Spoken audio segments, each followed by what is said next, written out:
What do you do when you built a successful business that everybody loves, but it's making you miserable? Hi, welcome to another week of Business Mindset Mastery. My name's Heather Gray. I'm a mindset and performance coach for business owners, leaders, and entrepreneurs, and you can find me over at choosetohaveitall.com. Today we've got a whopper of a question. What happens when your business makes all of the benchmarks and all of the milestones? It makes the money, you have client satisfaction, there's room to grow, but you're miserable. How do you get out from under that? How do you pivot and change a business that works for everybody but you? Here goes. Heather, I just watched one of your online trainings. In it, you mentioned people who built successful online businesses only to find themselves miserable and hating them. That's me, and I can't tell you the relief I felt in hearing that I'm not the only one. I felt ungrateful, selfish, and foolish. My business made almost $100K last year, and I hate everything about it. I had a large following and people interested in my services. I asked them what would be most helpful to them, and they unanimously asked for a membership community, so I went with it. Heather, I'm not a community person. I never wanted to be a leader or someone who so relied on so intensely. I never wanted that kind of responsibility, and I never really asked for it, honestly. I wanted to be an online teacher of sorts. I thought I would offer online workshops and lectures, and that ultimately my business would be largely passive. I just hate my job, but it's financially lucrative, and I hear every day from the members how important it is to them. I cannot imagine letting them down and closing it, but I just hate it. I feel trapped. You talked last week about goal setting, and I didn't even bother. I'm stuck. Help. Okay. First, you need to take a deep breath. You need to give yourself some credit for the successes that you've reached and the milestones you've made, because what that's going to do for you is show you what you're capable of. You're going to be able to tune into your potential, your ability to grow another business or to pivot this business into something that works better for you. I get that you're looking around at all the milestone markers, you're seeing the money coming in, you probably have a couple of team members that are relying on you for their income now, and you have a host of happy, satisfied members who are going to have no idea what you're talking about when you want to talk about some changes. And I know that means that a lot of hard conversations and a lot of hard decisions are looming before you. That can be incredibly intimidating. But I want you to ask yourself a really important question here. How much longer do you think your business can maintain its success while you're faking it? Because sure, when people are in membership communities and they're around like-minded people, they feel connected, they feel motivated, they feel inspired, and that can last and create a really awesome honeymoon for a good amount of time. But at some point in time, as the face of this community, as the leader of this community, I do believe people are going to figure out that your heart's not entirely in it. And before they figure it out, why not take a moment to pause, regroup, and reflect on the business you do want and where you want it to go. Take the do-over. And I'm imagining that as you hear me say the phrase, take the do-over, you're telling me the reason why you wrote this letter is you have no idea how to do that. And I get it. It is an incredibly intimidating process to start over. It's intimidating to think about simply pivoting at a 45-degree angle and heading in a slightly different direction. But the first step in this process is to remind yourself of what you're capable of. You're capable of building successful businesses. This one is working. It's just not working for you, and you can use all of your skills and all of your talents to turn it into something that not only serves the people who are leaning on you, but serves you too. The first step is to make the decision to choose hard. You're going to have some hard choices to make, but everything you want is on the other side of it. And I'm going to talk to you more about that right on the other side of this break. Thanks so much for writing in. Tune in. I know I've got your back with this. Talk soon.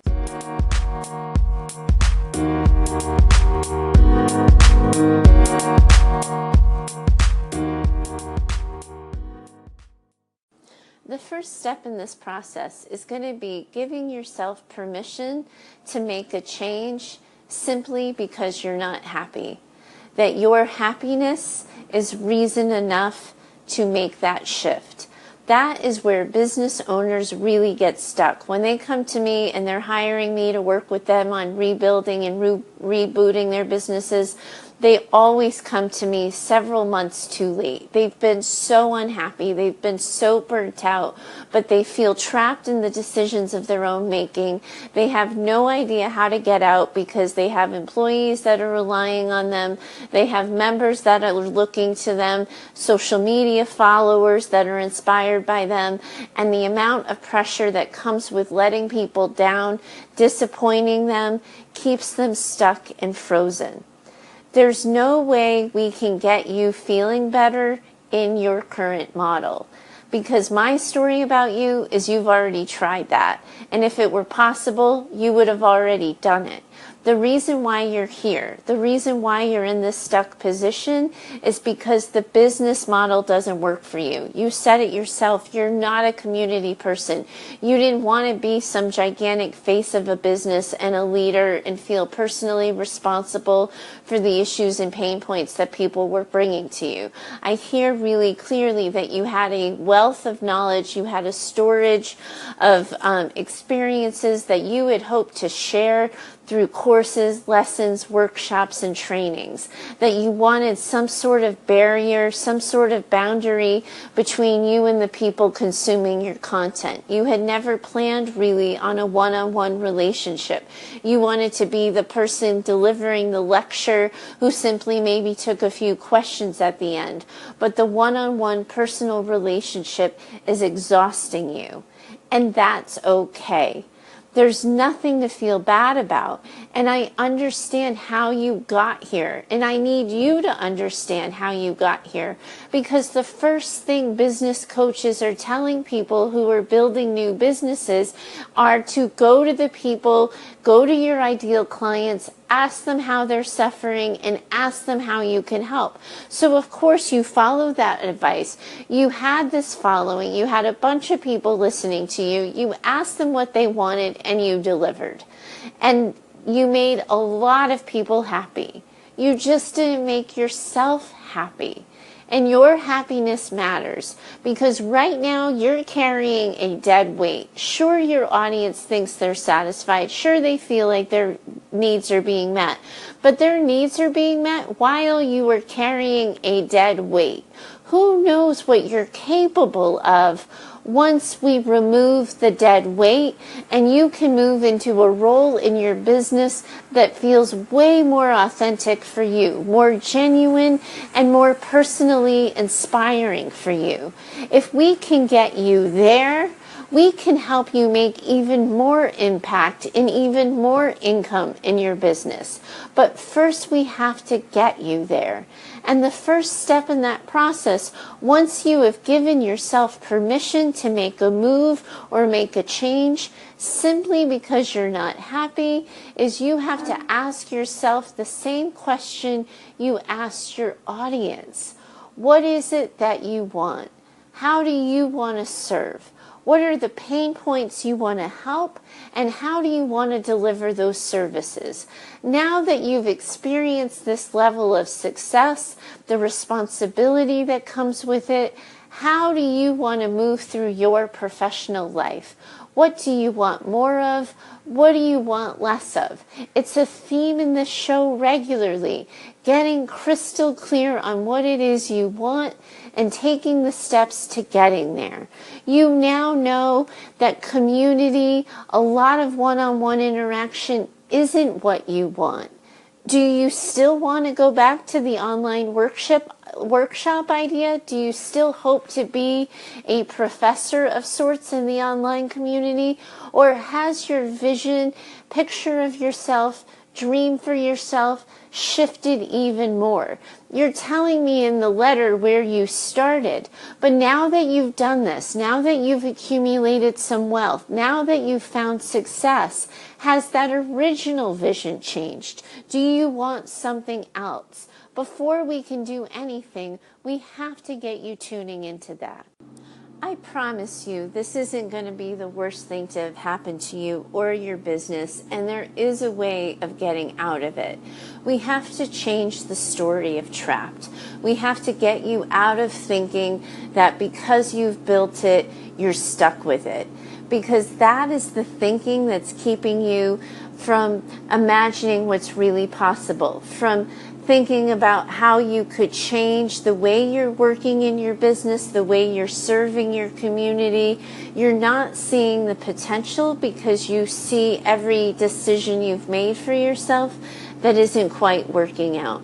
So the first thing I want you to think about before we think about burning it down, and I tell you, I've worked with business owners who have just burnt it down to the ground and rebuilt it and started completely over. But the first thing I want you to think about is this idea that you wanted to make money more passively, that you didn't want that one-on-one interaction with people, you didn't want that responsibility, and you didn't want being the face of the business to look like that. That being said, you have a successful business model. You have a service that's helping people and is bringing in money. And I want you to look at the story that it wouldn't continue if you made changes to how you move through the business. If you think about the parts of running a community, the parts of running a membership site that aren't working for you, do you need to be doing those parts? Because you've now built a successful business. You have now created a community of people that are connected, that are working together, sharing together, learning from one another. And might you be able to hire someone to do the parts of this business that don't light you up, that don't serve you? Community managers, for example, are a new position where membership communities and sort of those group coaching programs, a lot of people are leaning on this new position called community manager, where you could hire someone who can meet with the new members, orient them to the program, talk to them about the services that the membership can get, can be the go-between between the members and you. It doesn't always need to be you. If your style is one where you prefer to lecture or present workshops and you don't want to do so much one-on-one, you can hire someone to do that one-on-one, and you can take a step back from that type of interaction and go back to doing the trainings, go back to presenting the content, to delivering information in the way that feels more comfortable to you. Because what you're talking about is that your audience has a need and a pain point. They ask to solve that pain point with the community.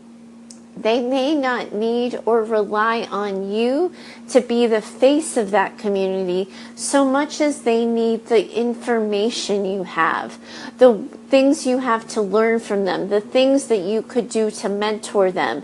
And mentoring can look different. You have created a certain model and you haven't told me what kind of membership community you run or what sort of systems or structures you have in place and the way you deliver services to your members. And if you wanted to follow up, you certainly can. But given what I know, I'm telling you that if you are offering one-on-one calls in your membership and those don't light you up, stop offering one-on-one calls and start presenting video trainings. I'm sure at this point in time you have somebody who's been in your community or on your team long enough that when these questions come into play would know how you would answer anyway. Perhaps it doesn't need to be you doing the one-on-one service. Perhaps you can take a back seat, let someone else do that, and then you get to sit in your zone of genius. You get to sit in the skill set that you value, that you enjoy, and where you feel like you would be the most beneficial. Again, I don't know your business model. I don't know how well this would work or wouldn't work, but I want you to change your story about being trapped because there's a lot here that we have to work with. What I really imagine you need before you go into your business and do some huge overhaul, before you start the whole thing over, build it from the ground up, my story about this situation is you need at least another set of eyes on this. Somebody who can look at your business, look at what you're doing, how you're serving, what you're delivering, what you're not delivering, what your members are getting, what they're not getting, and really offer you a second set of eyes on the potential for this business and how you could shift or change your role into something that's more personally satisfying. That's something that I do for my clients. I would happily do it for you if you'd like. You can follow up with me and I'd gladly work with you on this. But if you have business mentors, business colleagues, other people who are in the space and the type of business you're running, I would really encourage you to reach out and ask somebody almost to audit your business for opportunities where you could withdraw and replace yourself with somebody else or redesign the structure so that it could better serve you. It's really my story here that you are not seeing the potential for your existing business on how it can move, pivot, or change to something that would be more desirable for you. But that being said, if you do ultimately decide that there is very little to this business that lights you up, or that you don't even care about the content anymore, that the topic and the things you're talking about are no longer things that hold and maintain your passion, and you really don't want it anymore, you do get to simply close down your business. Obviously, you would need to do it with integrity. Obviously, you would need to give your membership fair warning.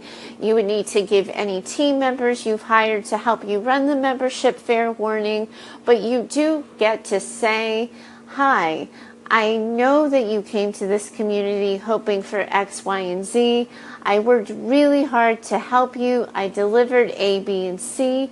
But at this point in time, this business, this community, this membership is no longer serving me.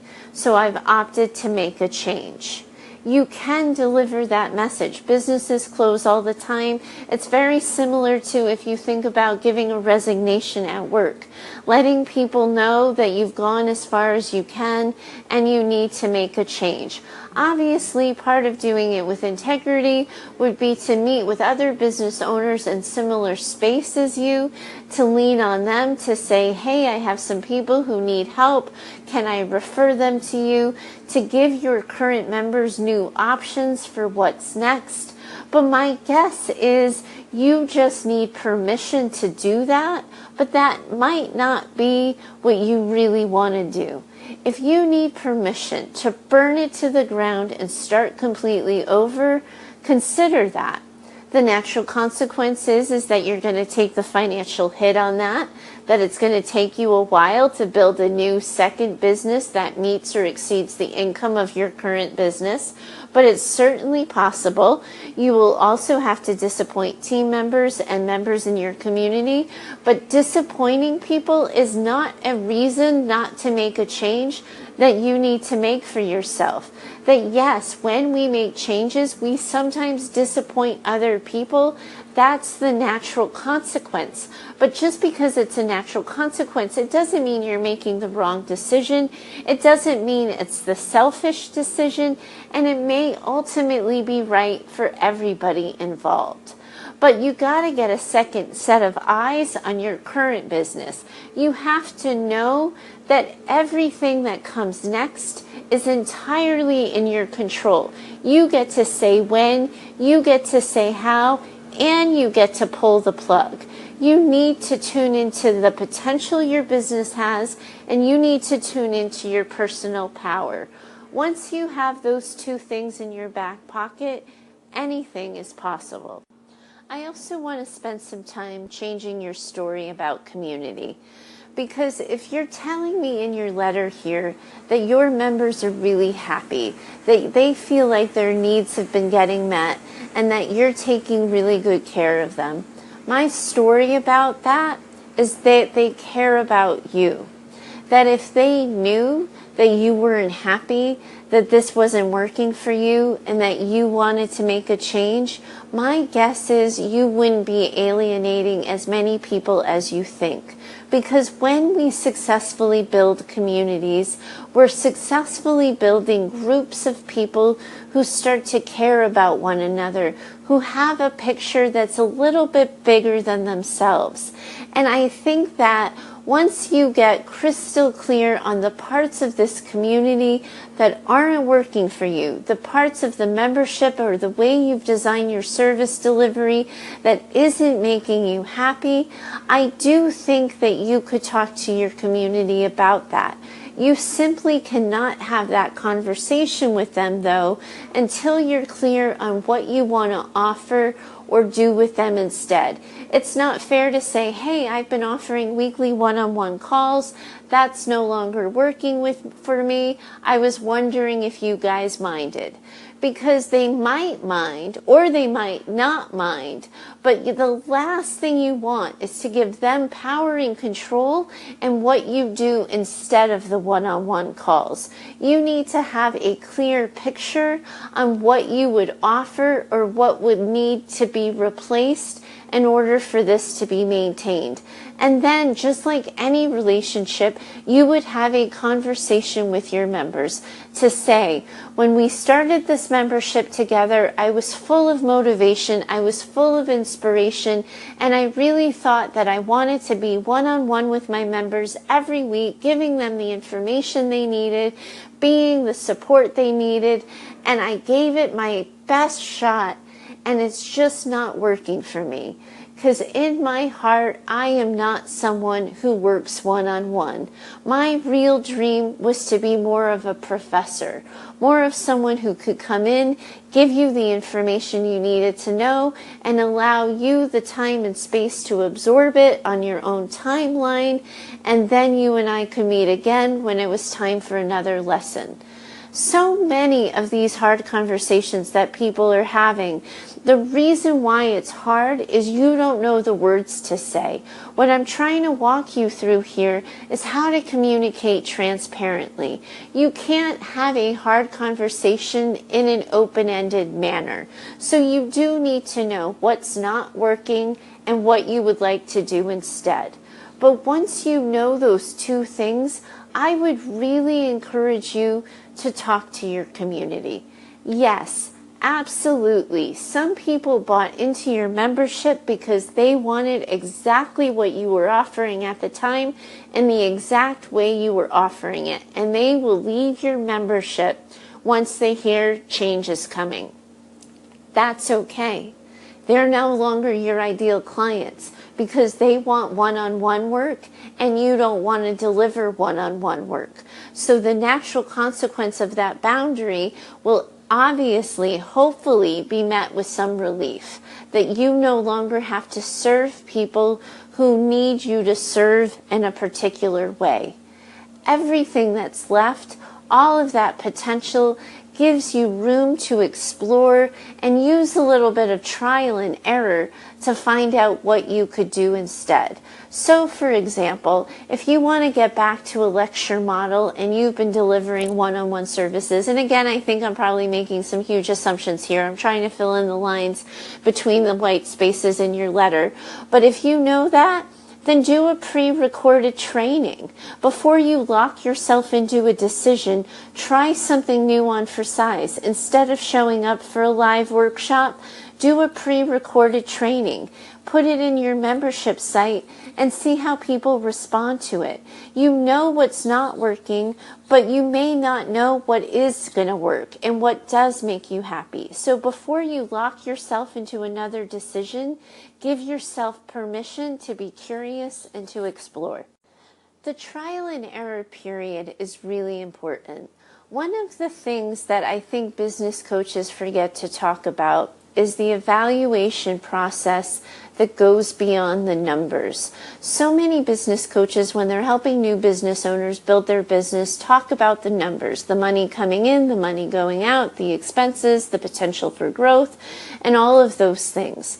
But they never tell you, coach you, or encourage you to do check-ins with yourself. to ask yourself, how is this working for you? How do you like this? Is it making you happy? Is it what you thought? And I know that a lot of people listening to this are going to think that kind of internal dialogue is largely self-indulgent. But that's how we avoid the mess you're in right now. That's how we avoid people building businesses that don't light them up, that aren't making them happy, and no longer serve their passions. You have to regularly, as you're developing a business, as you're creating new products, putting new services and products out there, evaluate, how does this fit with me? How does this sit in my skin? Do I feel more me? Do I feel like a better version of me? Do I think I'm playing small? Am I leaving money on the table? Am I giving too much of myself away? Those types of questions. You have to have an internal conversation with yourself regularly. I advocate for once a quarter, so every 3 months, check in with yourself. How is this working for me? Recently, you heard me talk about a one-on-one Voxer plan that I offer my members. And one of the things that I do is I offer people, Voxer is a walkie-talkie app, and they have access to it, and it's like voice text messaging where they can leave me and record me a message, and I get back to them Monday through Friday during regular business hours. I had this idea that I wanted to deliver it as a product or service, but before I delivered it to the masses, before I put it out to my community, before I told anybody about it, I simply offered it individually to 5 people who I thought would be a good match for it. Once I had that experience and I worked with those 5 people, I was able to adjust the pricing structure that I had around it. I was able to figure out what kind of boundaries I needed to put in terms of the types of conversations I could have using an app versus the types of conversations I really needed to still have on a one-on-one call. It allowed me the evaluation process. And then later, months later, I rolled it out as an offering to my larger community and my email list and people listening to me on my podcast. But I explored it first with a little bit of trial and error. And that's how I was able to find that it really was a delivery service option that really worked for me, that excited me, and that was getting my clients incredible benefits. If I had just rolled it out because my clients had asked for it, I probably would have had a very different experience. I would have felt a little boxed in. I would have felt perhaps like they were running my show and my business over me. But the trial and error part, the ability to interact with the people who were in that beta program, who tested it out with me to get their feedback, really set me up for success. So the last thing I want you to do is to change your program delivery option in an automatic, finite way. I want you to think in beta. I want you to think in trial and error. And you can be transparent with your community about it. You can say 2017 was a great year for us. We connected on A, B, and C. We accomplished D, E, and F. And in the coming year, I'm really hoping to X, Y, and Z. And let them know that you're going to be making some changes. Let them know that you're going to be trying some new things. And these things are largely going to be temporary. You can have that dialogue with them and have it with yourself. That way, as you're rebuilding, as you're recreating, you are ensuring that this doesn't happen again. You may outgrow your business again. That has happened to me several times in the 2 years since I've started this online business. But you won't trap yourself again. You'll hold your power and you'll hold your business's potential. I almost didn't take a bite out of your question today because in all transparency, in order to really help you see the potential and power in your current business or ways that you could change it, I really did need a little more detail. I sent you an email as a follow-up to your question offering us to work together one-on-one because I think this is the perfect situation where one-on-one work is really essential and important. A podcast episode can really only take you so far, and I can tell that you're trapped in decisions of your own making, and I know I can get you unstuck, and I know I can get you to see the potential and power your current business has, and I know I can help you rebuild something that feels more authentic and genuine to you.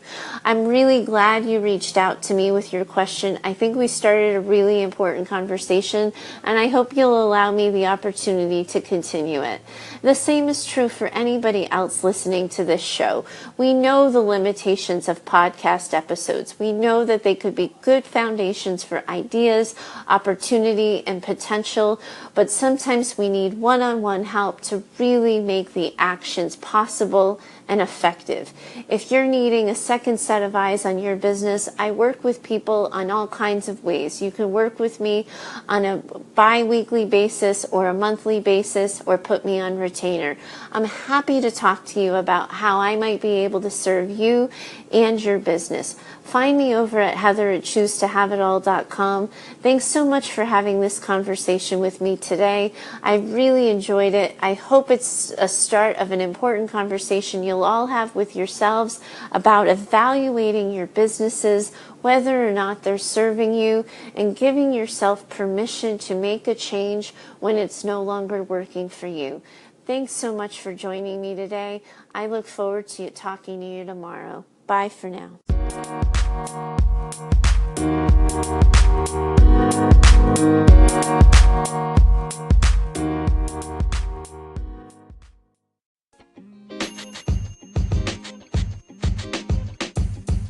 The podcast you just heard was recorded with Anchor. If you want to make your own, download the Android or iOS app completely free from anchor.fm/podcast. That's anchor.fm/podcast.